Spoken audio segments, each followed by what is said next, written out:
Welcome, welcome! It's Mud Dog with the Texas Space Navy bringing you another Star Citizen video. And today we're going to talk all about the letter from the chairman. So, if you're kind of new to Star Citizen, there used to be a letter from the chairman every time we hit some sort of milestone.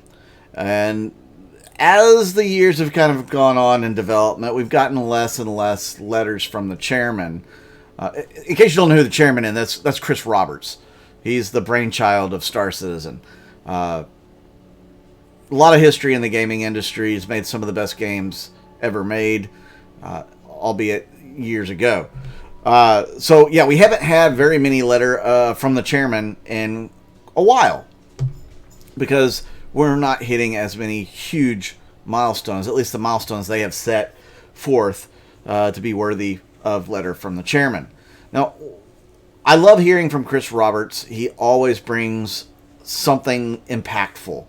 I know Noobifier has recently asked for Chris Roberts to bring back 10 for the Chairman. If you didn't know what 10 for the Chairman, it was a series they used to have that they'd put up on YouTube where Chris Roberts would answer 10 questions from us, the community, and they would post it up, edit it and post it up on YouTube. And it was fantastic. You got a lot of insight of what was to come for the game. And the biggest problem is he would say something and A, it would be taken literally, and B, if he said it, he had to put it in the game. So there was some issues later on that kind of came back to bite him for a few things. Or developers like, oh, don't tell him that, we can't do it that way. So I guess that's probably one reason why we don't have Tim for the chairman now, or why one of the reasons why they went away from it. Another reason is I'm sure Chris was spending a lot of time working on the game itself, or spending time with family, which is super important, which he actually goes in this letter. This is a really long letter, by the way, so enough prequel for me. Let's get into it. I'm going to read it to you. You can read it yourself. It's up on the website as well. As you can see, it was dated the 18th, which is today, and 1 p.m. The year in review.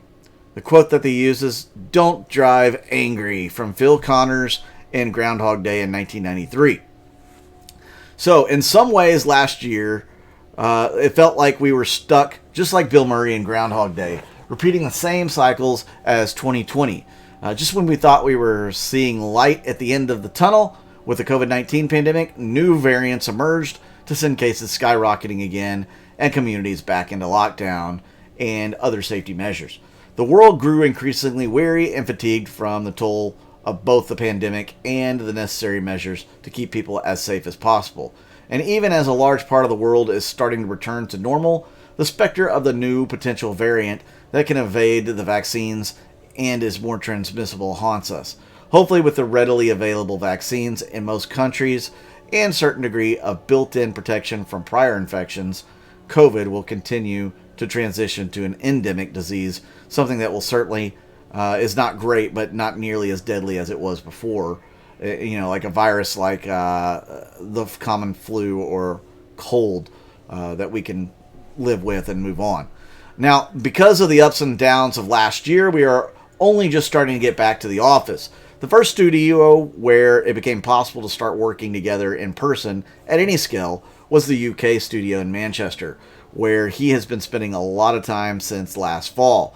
And he's been doing a lot of work on Squadron 42, side by side with the team in the office as they focus on finishing and polishing the content and the features of what will be an epic narrative adventure. The offices in Frankfurt, Austin, and Los Angeles are only just now starting to return to the office, now that the local authorities have deemed it safe enough to lift various requirements. So at the beginning of the pandemic, they were proud of how easily they were able to transition and how seamlessly to work from home environment. But as the situation dragged on, it became clear that they were missing the benefits of spontaneous collaboration and team building that come from working in person near each other. The time he spent with the squadron team in the UK has only reinforced that, and as the ability to walk over to someone's desk and see the issue or having a conversation in passing about a problem or creative thought, it makes an enormous difference to progress. So being there in person really helps. When everyone is working remotely, it becomes more of a slog to problem solve on the fly, or it becomes harder to give feedback, and you end up with a lot more meetings and video calls.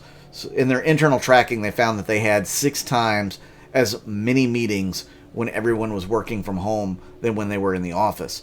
And he personally felt the difference in their release cadence. It took a little longer to get each patch out than before, and it became harder to solve or fix bugs, which hung around longer than previously. He's also seen the trend in the industry as a whole, with pretty much any large title being delayed, and some unfortunate cases released before they should have been. For this reason, despite our ability to work fully remote, we are focused on getting people back together, working with each other side by side for extended periods. Going back to the office does not mean a return to the old work patterns and policies, as the extended lockdowns combined with working remotely for 2 years has given them new insights into work-life balance for the staff. So they've altered their global work policy to allow for flexi hours and a hybrid of in-person and work from home, depending on both the employees and the manager's needs, with emphasis on being cognizant of the employees' life situations. So despite the challenges of last year, Chris Roberts is proud of how much they accomplished in 2021. In fact, looking back at the year in review, he's amazed at the amount of content and features they were able to deliver to players. In January of last year, the community was able to play the first iteration of Xenothreat Incursion. Seems like forever ago. Our first dynamic event that players praised for bringing together the pieces of Star Citizen for a thrilling server-wide encounter. While only the first iteration, the event already showed glimpses of the full promise of the persistent universe. In April of 2021, they released Alpha 313, Underground Infamy, and delivered drive-in caves, sinkholes, planet tech improvements, ship-to-station docking, and more. Again, seems like forever ago.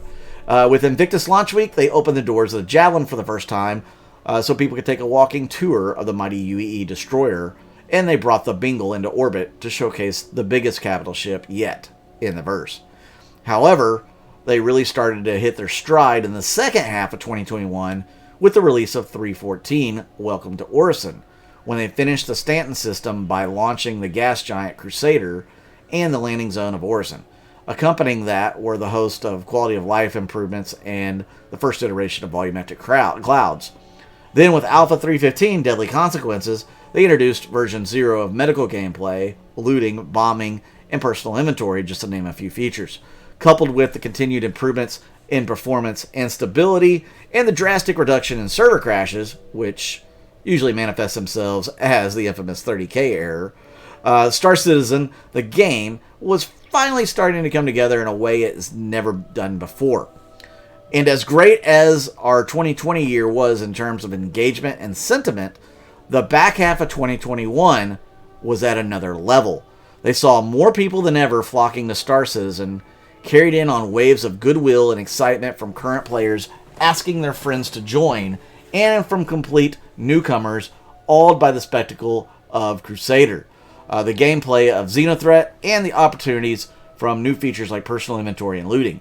And to cap it off the year, they launched 316 Return to Jumptown, which veteran players returned to see fresh new take on the classic Jumptown emergent battleground, and were amazed just how far the game had progressed. So the wins in 2021 set them up for absolutely historic start to 2022. So far, they've blown past all projections with new players joining the verse. In fact, this year, they have more than doubled the rate of new user acquisition, and the recent launch of 317 Fueling Fortunes, they are seeing more than 2,000 new players a day join the verse. That's awesome. The daily active users has grown by over 50% since the numbers he shared in his last letter from the chairman in December 2020. And with the latest patch, they're enjoying double the daily login traffic of our last April patch launch. We are enjoying a monthly active user, which is well beyond the highs of 2020. And they have nearly 1 million new accounts created since then, and more than 500,000 new pledging players joining the game. And this week, they have had their 2 millionth unique player login to play Star Citizen. They're on track this year to break 4 million total accounts and over 1 million unique logins this year, and more than $500 million in a lifetime revenue. That's awesome. All of this is due to the incredible support we receive from you, combined with the progress they've been making in Star Citizen, which brings new curious gamers into the verse. It is heartening to see the feedback and impressions from newer members of the community when they first start playing Star Citizen. And guys, I think this is really important. That paragraph is super important because a lot of us have been around for a while. A lot of us are probably disgruntled a little bit for how long it's taken. We don't have the fresh view, the fresh perspective, the fresh eyes that a new player coming in may have. And that's really, I guess one of the most important parts of this whole equation is what do new players like and feel when they get in here into the game. I mean, what's their impressions? We are still around. So whether or not we are disgruntled, we're still here.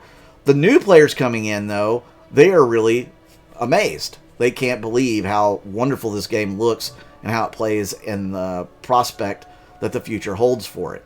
They're not as biased by past events that a lot of us old-timers are, or some of us anyways.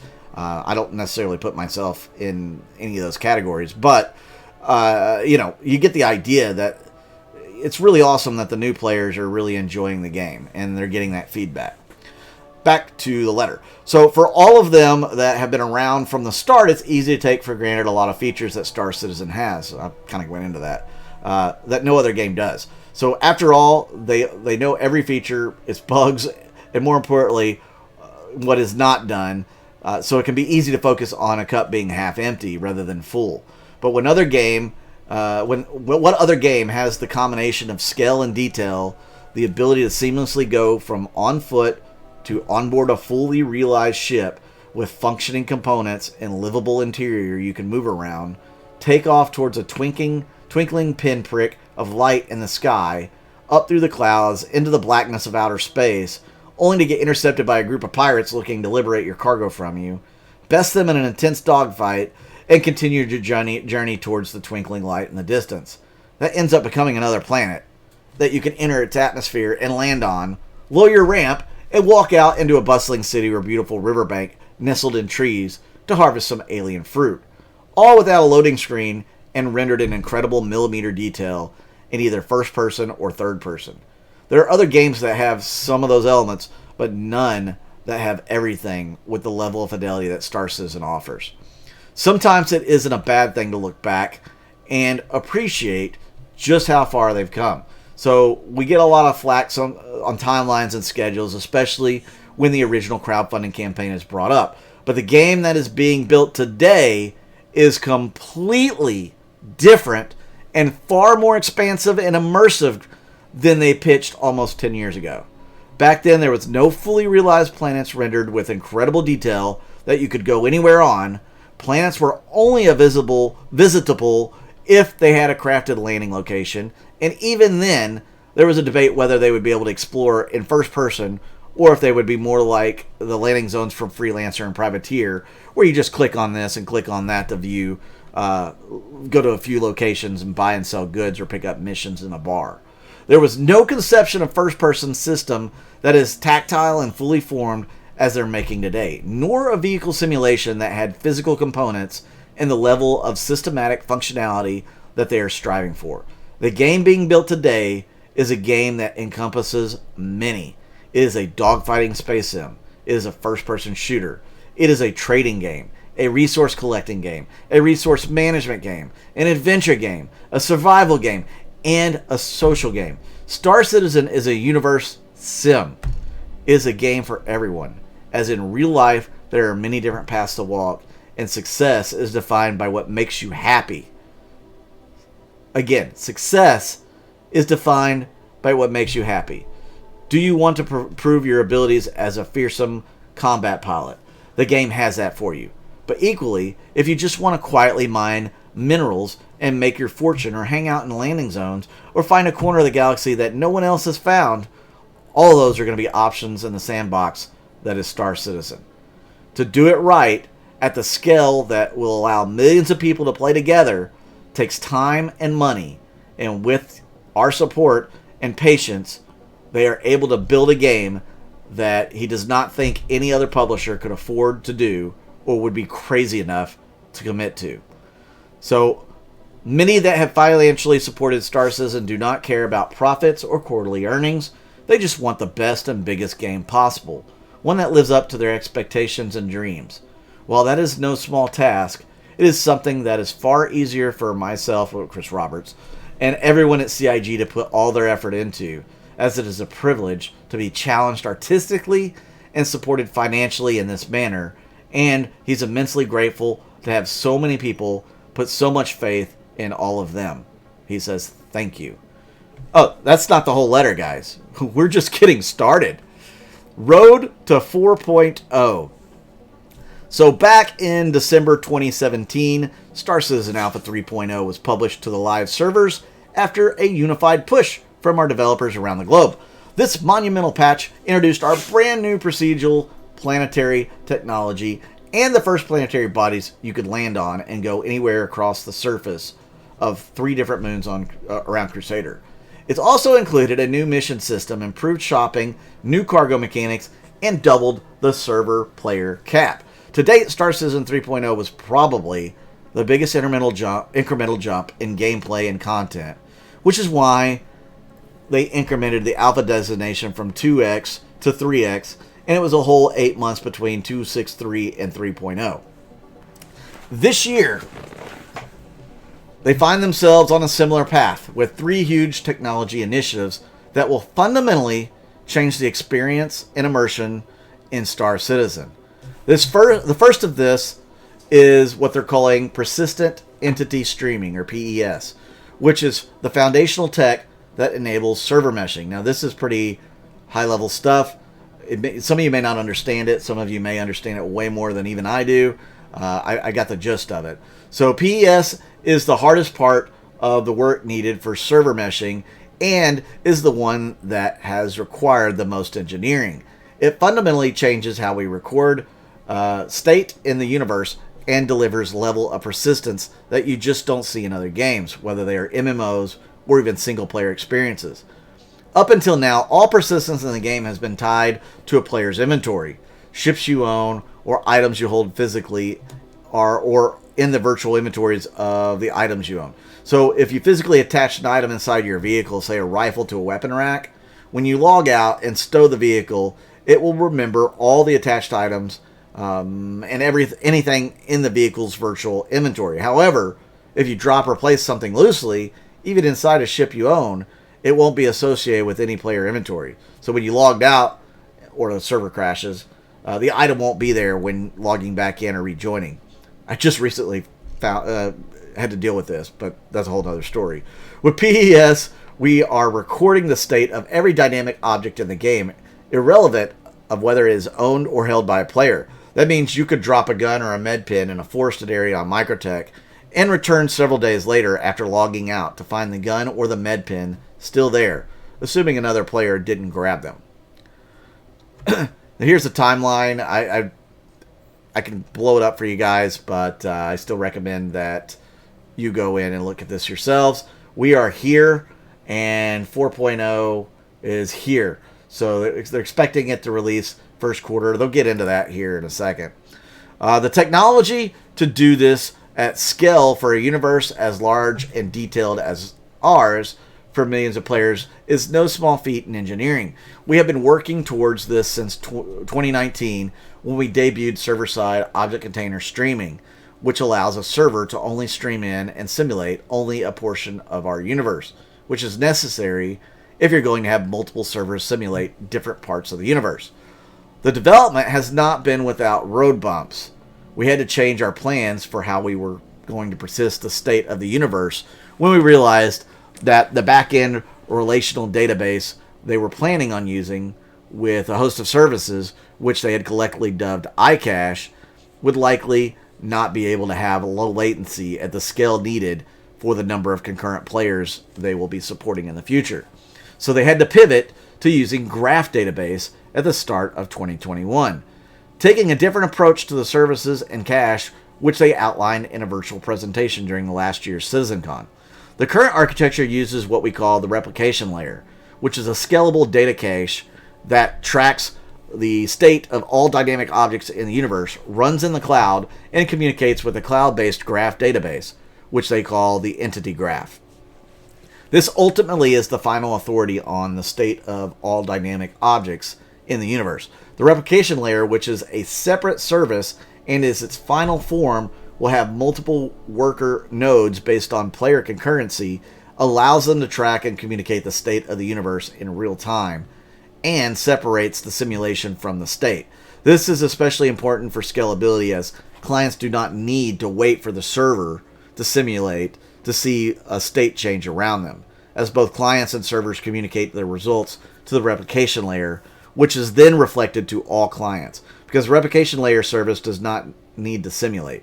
It can communicate the state change to clients at a fixed frequency and is not bound to the simulation time, which should lead to a better experience for players. Very creative, by the way. For PES to work for both the entity graph and replication layer, they both need to be, or for PES to work, they need both the entity graph and replication layer to be functional. So in terms of experience or in engineering, this was the biggest technical challenge and required a fundamental reworking of how the game handles authority and state change of entities. In addition, a whole host of new online services were needed to support the replication layer and the entity graph. To support PES, they needed to create 12 new services. For server meshing, only 4 more services are currently planned. So you can see just how much foundational tech for server meshing is in PES. As part of this, they switched to the gRPC, which is an open source scalable Google-sponsored data protocol for online communication. The nice aspect of using tech like this is that it's designed to scale. Just imagine how many concurrent users Google must handle. And there are lots of available third-party tools and code compared to creating an internal custom protocol.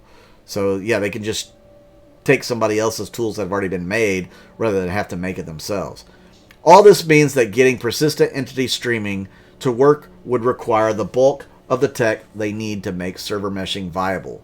And he's happy to report, after 16 months of extremely focused work by 18 engineers, 3 dedicated QA, and 4 producers spread between CIG and Turbulent, who are managing the back-end database of the cloud and its related services, that the team were able to demonstrate persistent entity streaming working last week in their weekly internal persistent universe update meeting.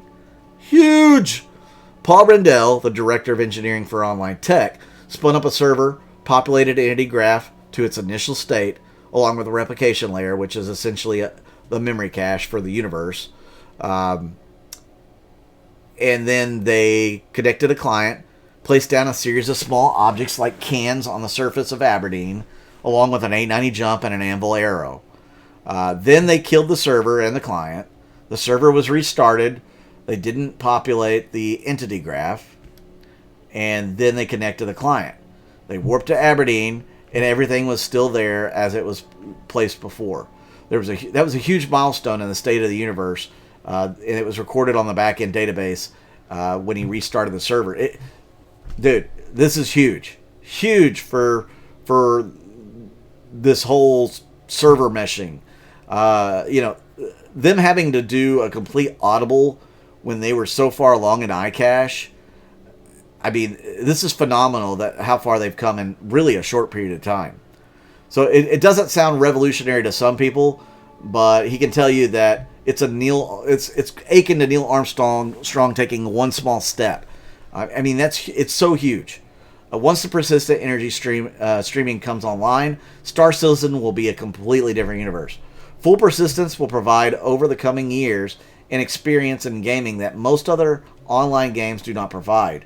A universe you can escape to that is affected by your and other players' actions, with the state being dynamic and persistent. Crash land on a planet and your shipwreck will persist. while you forage for food and water to survive, and perhaps wood to make a fire to keep warm. Log off, come back to what you built. Or perhaps, once you've been rescued, another player will stumble on the wreck of your old ship and the long-extinguished campfire. Find a corner of the galaxy to make your own, collect resources, and import material to build your outpost. Decorate or arrange your hangar or home how you like. With that tech in place, server meshing becomes possible as a replication layer and entity graph, the universe state that clients and servers write and read from, because they have decoupled state from simulation. This allows them to have many server nodes all communicating with the replication layer, responsible for simulation of focused areas in the universe, which allows them to scale their ability to simulate the overall universe, as a server is no longer responsible for every non-player entity, regardless of location or number. That means that instead of a server dropping to 5 frames per second due to the simulation load, they can spin up another and then another and spread the simulation load over the several servers to keep the update tick rate high. That's the ultimate goal of dynamic server meshing and what they're working towards. Now, fundamental change how state is recorded, especially one that affects dynamic object, not just select few, is going to have a lot of edge cases and issues they have not come across yet or foreseen. Excuse me. It's a lot of words, guys. Let me get a drink here. 2022 testing and release cadence. That's this year. Because of this, they are going to be approaching 3.18 differently than other previous releases. They're going to anticipate that 3.18 will require a much longer time in Evocati and PTU than previous releases. Due to the fundamental change in how the game tracks state, they know they need to test it at scale, and they need to experience all the different issues that could possibly happen. They know that they're going to also need to test a build-up, so from Evocati to PTU Wave 1, Wave 2, and so on. And they know that players do crazy things, and lots of players create lots of crazy cases that they haven't considered, which expose bugs and edge cases. They want this. So their guess is that it may be as long as 3 months in the PTU stage, but it's hard to predict. For instance, will the universe turn into a nightmare version of WALL-E because everyone just throws empty boxes on the ground or dumps the 10 AI bodies they have looted in New Babbage's Commons? We are working on what we call a density manager to manage the objects that get recorded and clean up the lower priority ones, for instance, discarded empty bottles or cans, when too many are in one area. But he suspects they will also have to implement AI janitors and perhaps even crime stats for littering in landing zones like New Babbage and ArcCorp. So, as it did not make much sense to engineer the revamped physical cargo system and salvage for the old system, these two features have been engineered for PES and will arrive with 3.18. However, we do not want engagement and content to stall because of PES requiring longer testing. So they are planning to release a content-rich Alpha 3.17.2 patch with known stable code, new missions, new locations, and other gameplay in late June. The vast majority of players, hundreds of thousands of them in fact, are here to simply play on live. And for them, they want to keep giving them engaging new gameplay and adventures to enjoy simultaneously while they test 3.18 at scale on the PTU. The goal will then be to get 2 or 3 months of testing on 3.18 in the PTU for Alpha 3.18 release to go live in late Q3. And he knows that many of us have been waiting for salvage, physicalized cargo, and persistent entity streaming for a long time. And he is excited to see us in the home stretch to finally bring it to him. So they're excited for this to come out in Q3. He thinks 3.18 will be an amazing update that is even bigger game changer than what 3.15 was, but they want to make sure that they give us proper time to test so they can deliver it to us with the best quality possible. Alongside the persistent streaming work, the engine and graphic teams have been making great progress on the second big technical initiative they've been working on the past 2 years, a complete replacement of the graphics engine, or what they call Gen 12, which is multi-threaded, much more efficient approach to rendering, which gets the most out of modern graphic APIs like Vulkan. This allows them to utilize the modern graphics power of PCs more efficiently and not tie up the main game update loop with waiting around for draw calls or submissions. And they're looking at getting the bulk of the functionality in for the live release of 3.18, with the release of Vulkan functionality a little later, but hopefully by the end of the year. So that leaves them with their third technical initiative, server meshing. Whew. As you might have guessed, they approach server meshing in much the same way that they're rolling persistent entity streaming. Star Citizen Alpha 4.0 will be truly a new era in Star Citizen. It will mean our final tech building block, server meshing, will have been delivered. The first implementation will be what they call static server meshing, which I've talked about a bunch of times, where each server is given a defined area to simulate, but as soon as static server meshing is stable, they will move towards dynamic server meshing with subsequent releases, which will allow much more scalability, as servers will not be bound by location, but instead will be distributed by load, allowing for much better simulation performance in any given area of the universe. It'll be interesting to find out what will be a predictor of them loading up a new server. Like what will lead to the next server? How much load or how much drop off will lead to that? I would love to know that. With 4.0, we will get our second star system, Pyro. So guys, no Pyro this year. You're looking at probably next year for Pyro. Then they will begin the process of adding more and more content, gameplay, and polish to get them to beta. That's it. You heard that right, guys. We're on the way to beta. 4.0 is on the way to beta. For all of us at CIG, server meshing and 4.0 represent taking that next big leap to populating the verse with a promise of content and gameplay that will turn Star Citizen into the rich, living universe that exceeds the promise they set before us those many years ago. The current goal is to introduce server meshing in 4.0 as an early technical preview to Evocati testers in the PTU at the end of Q4 this year, allowing our most ardent players to help us start testing server meshing so we can refine and polish it for release. But this is heavily conditioned on how well and easy the persistent entity streaming rollout goes. So be warned, this is a high chance of slipping to Q1 next year. Once server meshing starts to see real-world testing with thousands of players in the PTU, they will get a better idea how much time it will need to cook in the PTU before it can make its way to live. They're aiming for an end of Q1 2023, but again, they really will not know with confidence until it hits testing. The special 2022 release cadence will not be particularly unusual to most players.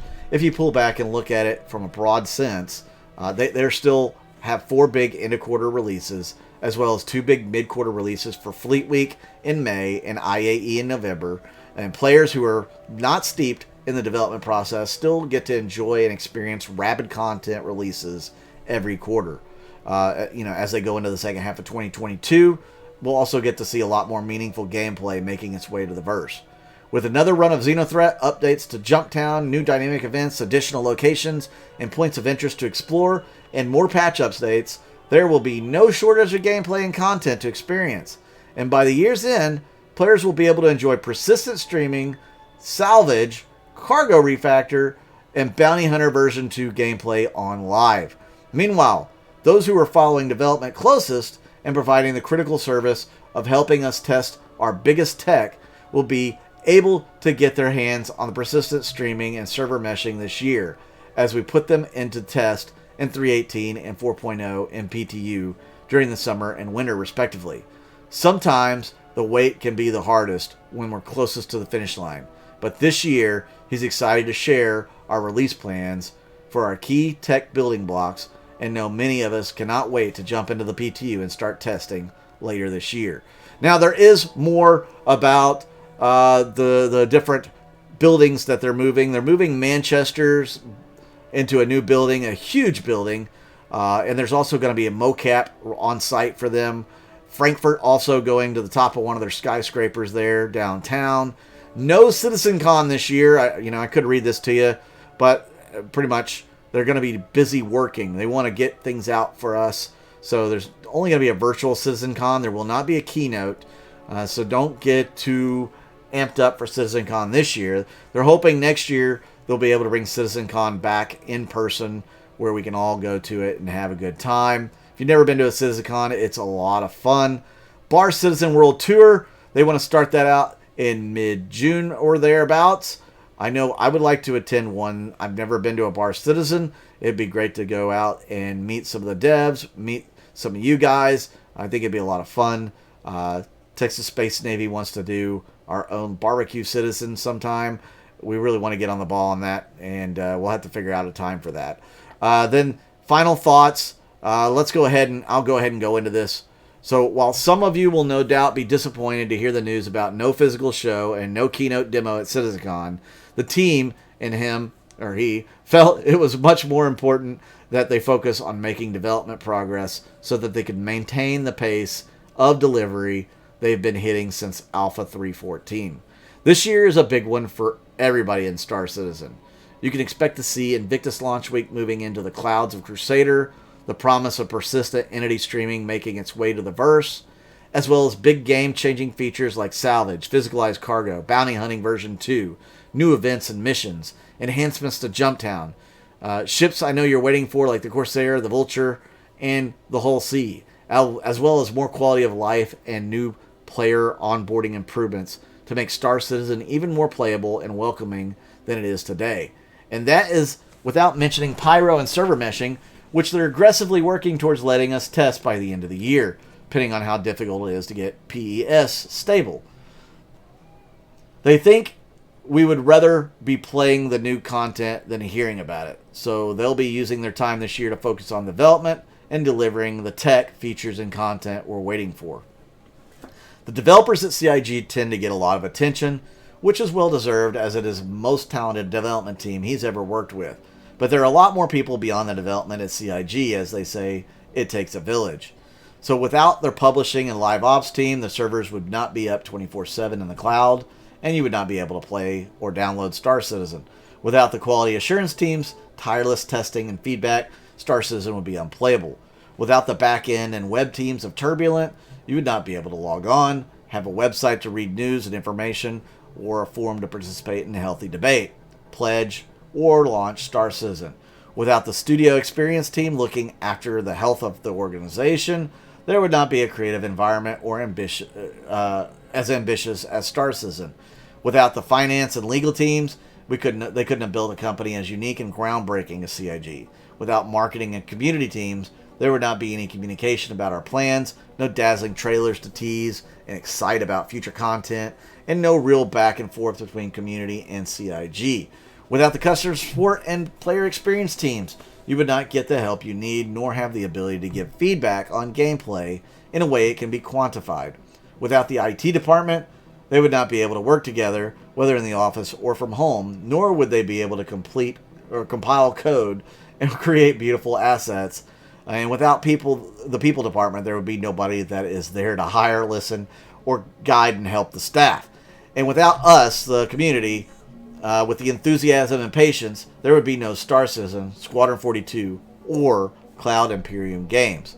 As they move closer to achieving the critical milestones outlined above, they cannot help but feel an immense amount of appreciation for each and every one of us who shares in the collective dream of Star Citizen. The path ahead is more vibrant than ever, but in some ways the collective journey together, the moments and fun that people have along the way as they build Star Citizen together, is as rewarding as the ultimate destination. And that is what makes this game and community special. From all of them at Cloud Imperium, they'll see us at Bar Citizen, Digital Citizen Con, and in the PTU. Chris Roberts, founder and CEO. So guys, let me know in the comments what you think about this letter from the chairman. Let me know if you would like to hear more from Chris Roberts. Maybe bring that 10 for the chairman back, or a 5 from the chairman. Something like that. It would be awesome. I think that we would be able to interact and hear Chris Roberts, answer some of our questions. That would be phenomenal. Maybe put a caveat that it doesn't have to go in the game if he says it. Something like that. But guys, I appreciate you hanging in there. This has been a really long video because the letter's really long. I think it's awesome that Chris Roberts put this out. again, every time he puts something out, it is super impactful, and I think you guys would agree with me. He outlines what we can expect the rest of this year going into next year. We're really close to 4.0 finally, after a lot of ups and downs. It's just around the corner, guys. Just hang on a little bit longer.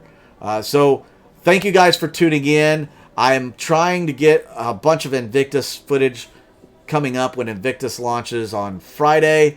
So keep an eye out for that. Most of you will probably have already visited the venues and experienced the cells before I get a chance to bring it to you, because my job's just not going to let me take off the mornings to take care of that for you guys. I wish I could. A couple of years ago, I was able to do that. This year, not so much. But thank you guys for tuning in once again. Make sure you check out my Patreon and YouTube. Members, it would really help me if you guys contributing to the channel. Make sure you click on the ads, watch the ads all the way through, watch the video all the way through. That helps as well. I'm Bud Dog with the Texas Space Navy, and I'll see you out in the verse.